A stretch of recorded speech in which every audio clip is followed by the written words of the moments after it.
Welcome to In Fearless Conversation, a podcast from 261 Fearless, where every discussion is an opportunity to shape the future. I'm your host, Kim Chafee, and together we'll explore any topic that impacts a woman's quality of life, from leadership and personal growth to health and financial security. Join me and discover how a fearless conversation can shape the future you deserve.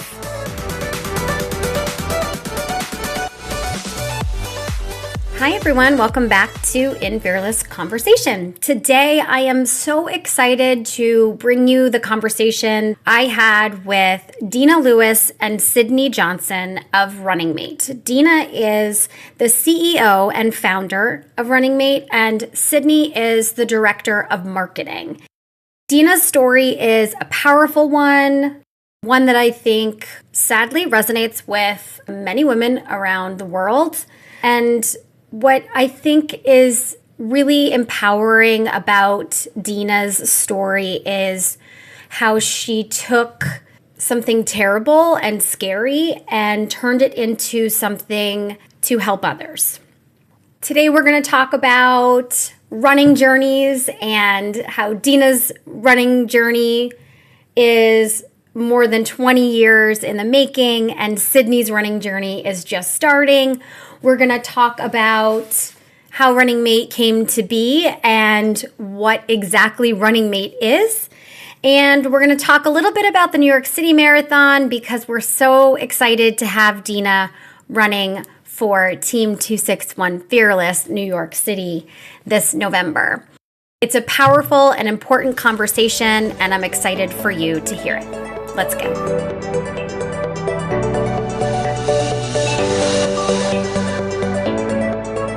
I'm so excited we are able to chat a little bit, and thank you so much for joining me. So we have Dena Lewis and Sydney Johnson from Running Mate on the podcast. So excited to have you both. I know we have a lot to talk about. We're going to talk about Running Mate. We're going to talk about New York City Marathon for sure. But a good place to start on this podcast is with our running journeys. So, Dena, let's start with you. You've been a runner for over 20 years now, right? What is it that brought you to running? What is it that you loved about it and kept you wanting to run? What did it originally give you? Yeah, so I didn't start running until later in life. I mean, I ran, high school and college just because I had to, as fitness. But really for me, I started my running journey after my kids were born. So post-college, I ran a little bit. I actually enjoyed biking at the time more than I did running and would do just like little small bike races and stuff like that. But after my kids were born, they're only 13 months apart in age. And so I started realizing that I needed mental health. I needed sanity. And the easiest way for me to get that without feeling guilty is when I put them in a stroller. I had a double jogging stroller, and I'd put them in the stroller. I'd give them Cheerios, and we'd go. Perfect. And so it became kind of this moment for us where, I mean, of course, they're hitting each other and, throwing things at the squirrels and everything else. But like for me, it was just the time where I thought, you know what, I don't feel like I have to be picking them up and carrying them around and chasing them around, and they can enjoy nature. And so that's really where it started for me. And then as they got a little bit older and went into preschool, I had this new sense of found freedom. And I took it to another level. I started realizing that it was truly such a peaceful moment for me. And it was the only time in the day I had to just not feel guilty for taking time for myself. And so I started running a little bit more. And then I signed up for my first 5K. And I thought that was the hardest thing I could ever accomplish. And I ran it. And I think the most rewarding thing for me was not so much crossing the finish line. It was crossing the finish line and seeing my kids in the double stroller and my husband standing there and realizing that both of my kids had seen me accomplish something that I honestly thought at the time was out of reach for me, because I just was never, a runner. And then that just turned into so much more. It snowballed from there. I, ran some more 5Ks. I started doing 10Ks. And I thought, okay, what goal can I set for myself? And the next thing you know, I'm doing half marathons and marathons. And, the goal just kept getting bigger and bigger, and triathlons and ultra marathons. And every single time, though, it was they were there. My family was there. They were there to watch me through the race. They were there to cheer me on, and they were there to see me at the finish line. And I started realizing that I was developing, I think, character in my kids, that it wasn't just about me. It was about the fact that they were seeing me accomplish something that was so hard and that I thought was so impossible. And that I was giving them the ability to realize that as they were growing, they could accomplish things too. So that's really, what my journey's been. And of course, now it's, on a whole nother level. They're in college, and my daughter is a runner and she's a high rocks athlete. And my son raced motocross Amazing. professionally. And so, yeah, it's just, we're kind of a crazy family. I love it. I love it. You've instilled that sense of, reach for the goals that you want, and no matter how impossible they may seem, you work for it, and you can achieve whatever you want. That's amazing. Thank you. Sydney, what is your journey with running like? Do you run? Are you a runner? So funny. So before I joined Running Mate, I would have never considered myself a runner. I was the kid in grade school that would fake an injury before the mile run because I did not want to run a mile. And then as I got older and got more into fitness, I'm actually a personal trainer, fitness instructor. I kind of started to get interested in running, and then met Dena and started working for Running Mate. And she's honestly the one who inspired me to start the journey. And I say she brainwashed me into signing up for a marathon. I hadn't done a 5K, I hadn't done 10K. And she's like, we're going to every women's marathon and you're going to run. So I dragged my mom along with me, as every good daughter does. And we started our running journey with a marathon, which was incredible and so fun. And Dena was like, you're either going to catch the bug or you're never going to want to do it again. And we're up for everyone's marathon next year. So you can take the bug. But truly it was Dena's story, the Running Mate mission, and just everything that she's accomplished. That's really what inspired me to get started.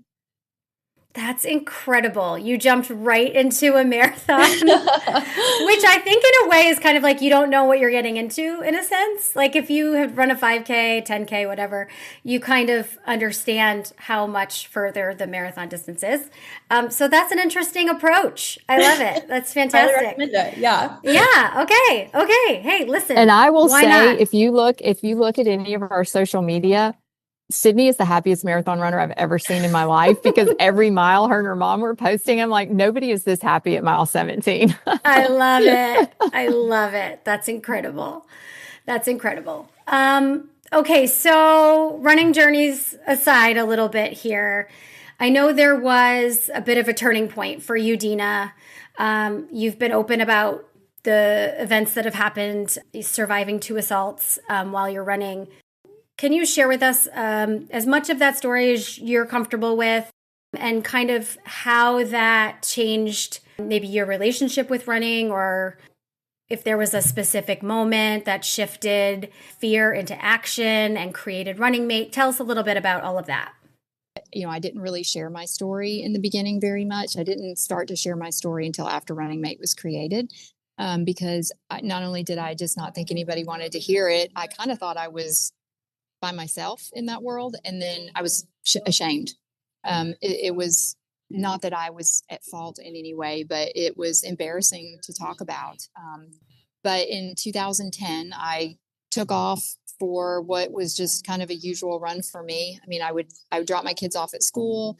My husband would head off to work, and then I'd take off for my run. At the time, I wasn't really doing ultra distance then. I had done a couple of half marathons and marathons, but no ultra distance. And it should have just been a usual 6-mile run for me. And I got about a mile from my house, and I was grabbed and pulled and assaulted. And it was a sexual assault. I was able to get away. And I think the way I got away, and I still attribute it, is that he had this very strong odor. So he was either under the influence of alcohol or drugs or something, but he wasn't obviously all together. And so that gave me a moment where I saw that I had the ability to get away, and I did. And I just ran, and I ran home. And I remember going into my house and just kind of, I think I was in shock. I couldn't process what had happened. And so I sat there for a little while, and I thought, well, do I call the police? Do I call my husband? Like, what do I do? I mean, as I'm sitting there, I just didn't really know what my next step was. And I again, still running things through my brain. Did that really just happen? Was it a dream? Was it as bad as I thought it was? Like, what happened? And as I sat and thought out my next steps, the first thing that came to my mind, and I probably watched too much crime TV, was that if I call the police, first, are they going to believe me? Second, do I have to go to the hospital? Like, what do I have to do? And for me, that was a non-negotiable. I was not going to go through a test. I was not going to take my clothes off for anybody. Like, that just was not an option for me. And so I chose not to report. And I know I've been asked multiple times why, but that was my personal choice at that moment. And so I took a shower, which was the next step that kind of delineated me being able to report. And so I threw my clothes away. I remember doing that. And then I just wanted to pretend like it didn't happen. I was starting to bruise on parts of my body, and I just wanted to pretend like it didn't happen. And so the next thing I know, it's time for me to pick my kids up from school. So I go get them from school, bring them home, and then the usual chaos. You know, I've got to cook dinner. I've got to get everything ready for the next day. My husband came home from work, and I didn't even tell him. So I went for a few days just still internalizing everything. And then it was a Sunday night, and it was really late. My husband was packing. We lived on the West Coast at the time, and he was packing for the red eye to come back to the East Coast, which was pretty common. And our doorbell rang. And in our house that we lived in a beach house close in California. It was like a reverse floor plan. So the kids' bedrooms were downstairs, and our main living was upstairs. And our doorbell rang. And so I went downstairs, and I thought it was going to be my neighbor. She knew Ron was leaving town, and we would often get together. Our kids were the same age, but it was kind of late. But she rang the doorbell, which was also unusual because she knew my kids were sleeping. Anyway, when I opened the door, the man who assaulted me was standing in my doorway. And I screamed. I lost my mind. I screamed. My husband comes running downstairs. This guy takes off. And that was actually when I told my husband what had happened. And so we called the police. The police showed up. They did a sweep, and they found him hiding in our backyard, which was right behind my kids' rooms. And so they arrested him for trespassing because I never reported. That was all they could take him on. And then what they never did, though, they never told me that they released him. So 3 days later, he was released, and I did not know. And so my whole life changed. I mean, I became very paranoid. I lived in fear. I didn't want to leave my house. It got to the point where I would literally I would walk outside into the garage, put my kids in the car, lock all the doors, and then open the garage door. And so I lived like that for a while until I realized I was starting to project. So I didn't even want to take my kids to school because I was afraid something was going to happen to them. So I needed to get help, and I knew I needed to get help. So I went and spoke to somebody. It didn't just happen overnight. It took a lot of time to work through the trauma. But then once I worked through that trauma, there's a statistic, it's 21% of women will stop an activity due to a traumatic event. And I became part of that statistic. I stopped running. I stopped doing everything. I didn't socialize with my friends anymore. I stayed home and took my kids to school, picked my kids up from school. And so I worked through it. Some time went on. We ended up moving, not for that specific reason, but we moved. And it was after we moved that I started to feel like a little bit of a sense of freedom again and safety. And I started back running. And I'll never forget my first run. I was so emotional. And if anybody had been watching me run that day, they probably thought, what is wrong with this crazy woman? But I cried, and just all of the emotion, because it had been so long since I had run, and I had forgotten what it felt like.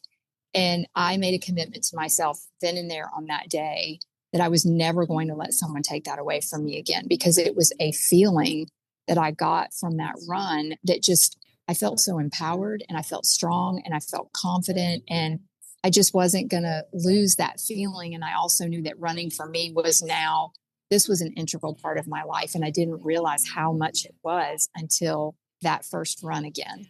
And so I started building myself back up again and getting back into my running and setting goals for myself and doing all those things. And it was quite a few years later. My first assault was in 2010. My second assault happened in 2022. So there was a lot of time. But my second assault occurred in 2022. It was not nearly as significant and not as impactful. Wow. But I also got really angry because I thought I was doing everything right. And I know that's a whole nother conversation, but that is really where the inspiration for Running Mate came from, because I really set out on a mission. I never set out on a mission to own a tech company, and I never set out on a mission to do what I'm doing right now. But I did know when the feeling came to me of creating Running Mate that my sole purpose was to give women a source of safety so that they had an outlet, so that they never had to feel afraid and they never had to experience what I went through. But also it's turned into so much more than that. I mean, it's not just about providing them an app and a running partner. It is about educating women and empowering women. And everything we do is so mission driven that we make sure that if a woman comes to a session that we provide, she has to leave with at least one thing she didn't know when she got there to help keep herself safe. And that is what I wake up every day is like, okay, how can we now keep someone else safe? Which is really the mission behind the work that we do at Running Mate. So that was a whole lot. Wow. Yeah. But, and thank you so much for sharing all of that. It's incredible to hear you explain all of what you went through and how, I think a lot of times people see you now at this point, right? And I know that we're just meeting recently, so I just know you now. But to hear you kind of go back and explain and share about what you went through and how it's not just a quick kind of turnaround, right? It wasn't just this happened and so now Running Mate is born, right? It's there's so many steps in between there and so much healing that had to happen in order for you to get to this place. It's really remarkable what you've built out of that experience, or I should say those experiences. There are no words to how frustrating and infuriating it makes me that this is something that we still have to think about and worry about and deal with as women, in 2026. It's just frustrating to say the very least. Sydney, I'm wondering how did you get connected with Dena and Running Mate? What was that like? How did you get connected? Yeah, so very much by happenstance. So I was working for a company at the time that Dena was Running Mate was in this program that was kind of like an accelerator program for startups. And I was in corporate America at the time and just very much looking to get out. I felt like I was called to a bigger purpose than just what I was, the mundane, like show up, do your 9 to 5, don't really know what your work is going towards. You don't feel like you have a real purpose. So a mentor of mine was also working with Dena in the same kind of like incubator program. And she was like, I have someone that I want you to meet that I'm not going to tell you that you should go work for, but I think you should talk to her. So I remember Dena and we actually walked the Beltline together and she told me her whole story. And I was like, how do I get started? Like, how do I start working for you? And it started with me just kind of like running the Instagram account. And I eventually left my corporate job to come work more full time for Running Mate. So just running the Running Mate Instagram turned into kind of like a director of marketing position. So I feel so lucky to be able to like plan a lot of our events that we do and work with a lot of our mates and our runners to help get Running Mate to their cities and really be in the community with the partners that we have. And we have some awesome partnerships with running stores and run coaches across the country that are huge advocates for us. So very much of like a community building role that I feel so much purpose in versus just showing up and sitting at a desk from 9 to 5 and not really knowing what your work is going towards. Sure. So I feel very lucky to be on this journey with her. Yeah. I hear you on that, right? It's like, that there's an impact to what you're doing every day. And that kind of brings a different feeling to the work. I don't know. It's work, but it doesn't feel like so much work. I know. I totally understand what you're saying. Can you tell us, Sydney, a little bit, for those who are listening that maybe haven't heard of Running Mate before, can you kind of lay it out for us what Running Mate is? Yeah, so we like to say it's like Uber for runners. So most people have been in an Uber, they've called an Uber before. We have verified background checked running mates that get paired with runners when the runner's ready to go. So a runner can either schedule a run in advance, meaning they set the time and the place that they want their running mate to come meet them, and the running mate will come meet them there, or they can call a running mate real time. So say, hey, I want to go on a run in 10 minutes. Let me go call a running mate to come run with me in 10 minutes. So the cool thing is that the runner actually gets to vet through all the different profiles of the running mate in their area.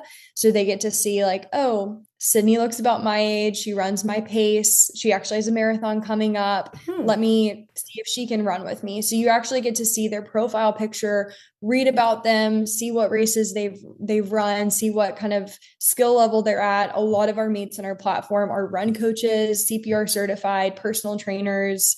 So a really cool opportunity to not only have a running partner, but also learn something along the way. And we like to kind of call ourselves like the dating app meant to be deleted, not a dating app, but I was just like thinking that as you were talking, I'm like, a profile. You get to kind of swipe through and choose. I'm like, that's what it sounds like. Yeah. Yeah. Yeah, but for your new running BFF. So like our goal is that you go on Running Mate, whether you're traveling or moving to a new city, and you find people to run with that, like, hey, if you use us once and then you find your running partner, like we did our job. We kept you safe. We found you people to run with.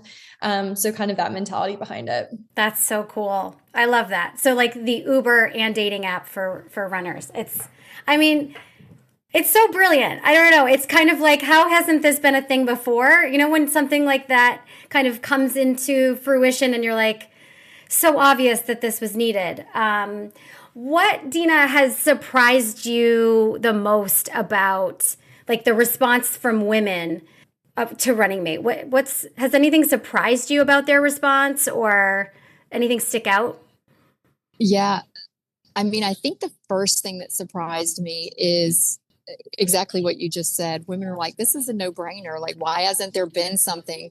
And I was shocked in the beginning as we were really launching that we would look at a lot of running community, Facebook pages and Instagram pages and see what people were talking about. And it kind of helped with our beta and helped with our beta and our data. And a lot of them were saying, I just want a running buddy. I don't want a new best friend, or I'm traveling. Is anybody going to be in New York City? And so I was, not that I was shocked at the need, but I was a little bit taken back of how much our community needed something like this, specifically our female community.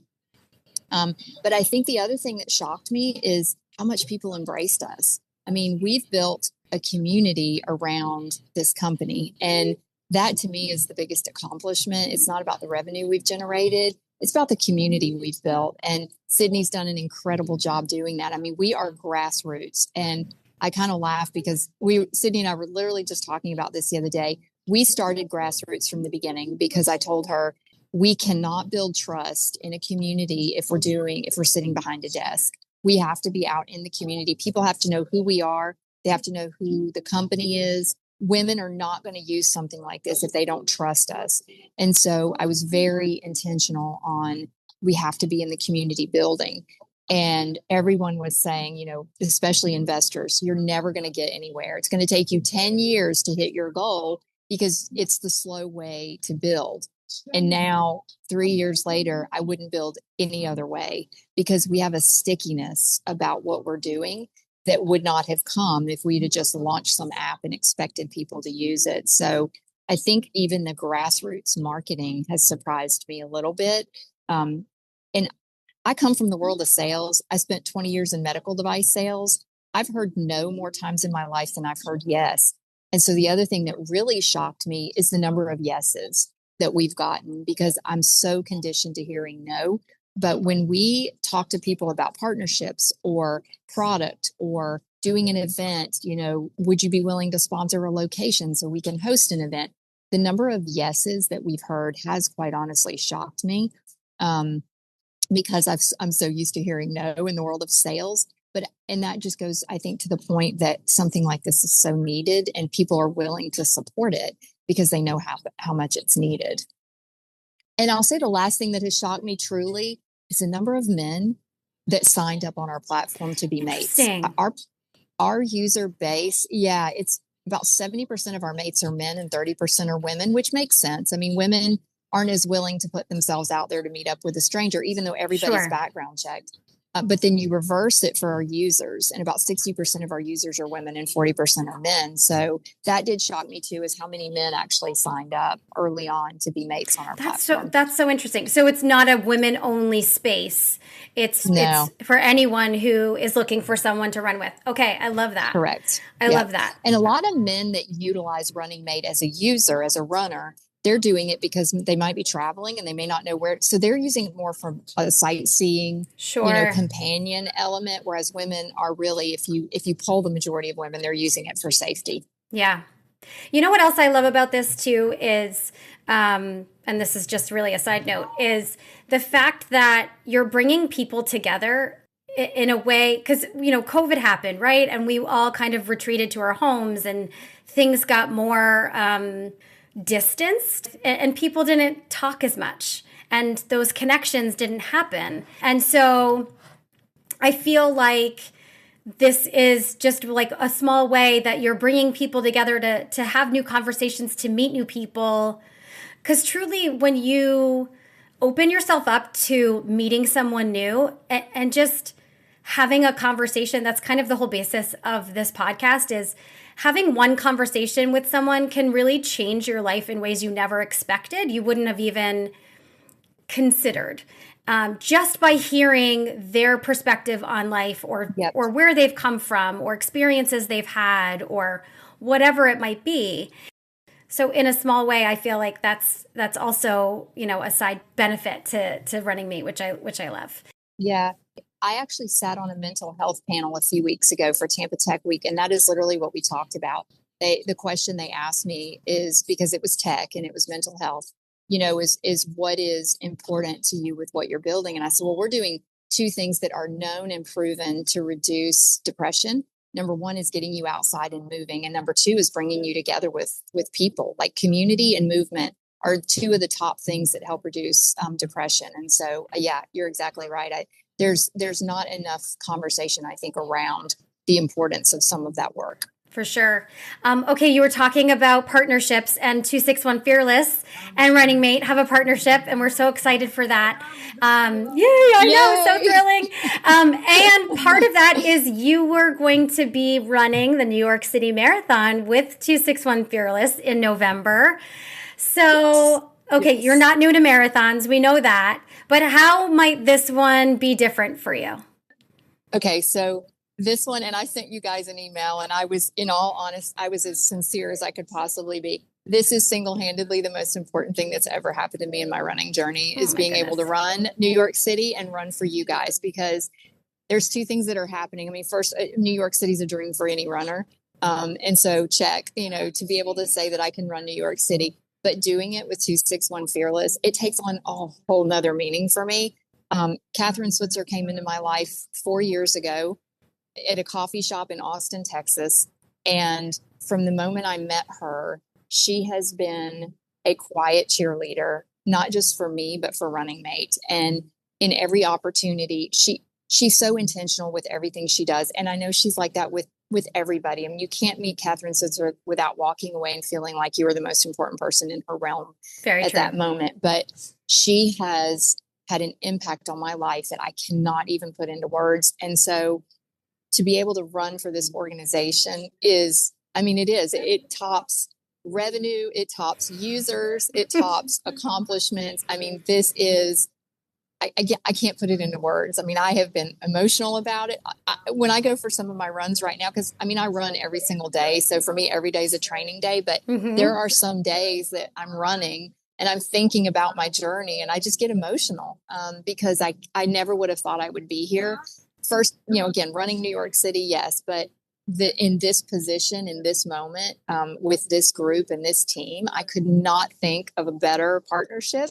I couldn't think of a better team to run for. I mean, it is just literally the epitome of everything. It's like winning the gold medal in my path of running. This literally takes the cake. So I'm so excited. We're just thrilled to have you as part of our team for that race. And I know it's May right now and we're recording this episode, but November is going to be here before we know it. And it's always exciting and epic. And we're so thrilled to have you there. And we can't wait to celebrate with you. Yeah. Okay, so Sydney, can you tell us a little bit about what plans you guys have for the New York City Marathon? Yes. So we are super excited. I mean, I think we've already have like all of our hotels and stuff booked this far in advance, which is great. We are organizing 26 different, so Dena will be running for 26 different women among the 26 different miles that she is running the marathon. So what we've done is we've asked partners, friends, family, just different people that we've worked with in our events, run clubs, run coaches that have been big supporters of Running Mate. We've asked them to sponsor a mile of Dena's marathon. And with that sponsorship, we are going to honor a woman who has been affected by violence, harassment, or assault for each of the miles that she's running. So Dena's going to be mile 26, so the last 0.2. But then along with that one, we're honoring 25 other women who have faced similar experiences to her. So we're very excited about it. She'll have a t-shirt with all the names on the back of it. And it's just been super cool to see our community rally around and get excited about this mission and sponsoring the miles. That's amazing. And that, I mean, gives so much purpose, even more purpose to your miles, because not only are, the funds you're raising supporting our mission at 261 Fearless to empower women through running and education around the world, but also, those specific women that you're going to be thinking about during each mile.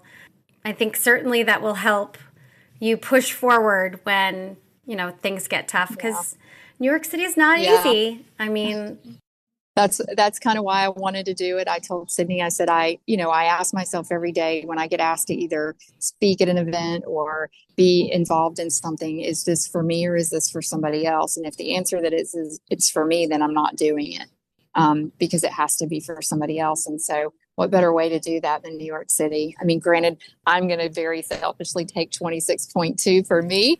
But yeah, as like Sydney said, the other 25 are for other people because maybe their voices haven't been heard. And that's the perfect way for me to not only honor, me getting to run New York, but even you guys and the work that you do, because you're all about this kind of work and empowerment and education. And yeah, so it's just a full circle moment. I think it's going to be great. It's going to be amazing. Okay, so I'm looking at the time, and I feel like we've just scratched the surface, and I could talk so much longer with both of you. But I suppose we should wrap up in the idea of time for everyone. So to leave our listeners, if you could speak directly to a woman who maybe stopped running because she no longer feels safe or had an experience something similar to yours, Dena, what would you want to tell her? I'm going to ask you both that question. Sydney, do you want to go first? Yeah, I guess, and I can kind of come from the angle of maybe someone who's just wanting to start too, because it was so intimidating for me. I felt like, in order to be considered a runner, like you have to run a certain pace or you have to be part of a certain run club. And I think one thing about the running community that's really surprised me pleasantly has been just how inclusive they are, and how a lot of these run clubs, you will see every pace, every body type, men, women, dogs, like everyone is out there just to have fun and just have community. And so I would just encourage anyone who is either starting or has stopped and doesn't feel like they can get back into it, or maybe you're bouncing back from having a baby, or you just spend a bunch of time off running, like just start and just do it and you will not regret it. Love that. Love that. Dena, same for you. I think my biggest message is that, first of all, you're not alone. And there are other women out there that have experienced this. And I don't ever want women to be fearful. Like even all the education that we do, we never fearmonger. There are a lot of people out there, I think, that try to get women to behave a certain way out of fear. And I don't ever want women to feel that they ever did anything wrong. They're not at fault for what has occurred. However, what I will say is that organizations like ours educate them on how to do things differently, how to move through the world differently so that you're not a soft target, how to understand conditioning cues. I mean, we don't just talk about things, we actually give you actionable items that help you to stay safe. And so first and foremost, if you are fearful, if you have experienced things, reach out to us. If it's not us, there are a lot of people doing really great work in this space. I'm an huge proponent that there is not only one company can own this. This is a multiple company process. We all do need to work together, because I think where it's difficult is women get messages from all over and they don't know what to listen to. And so rather than just listening to things that are coming at you, listen to things that are actually training you and educating you so you can be safe. Because the first thing that happens when you do that is you become more confident. And when you become more confident, you become less of a soft target, but you also become a better runner. And so I think the biggest message is, if you have experienced this and if you have not gotten help, it's okay. I mean, I did it. I had to do it. And it got me through it. But if you love it and you want to get back to it, don't let the fear take away your ability to get back to running, because you would be amazed at the power that you feel when you start putting one foot in front of the other and taking back that power. It's a feeling you just can't explain until you actually do it. So reach out. There's other women out there. You're not alone. I think those are probably the biggest messages I could leave behind.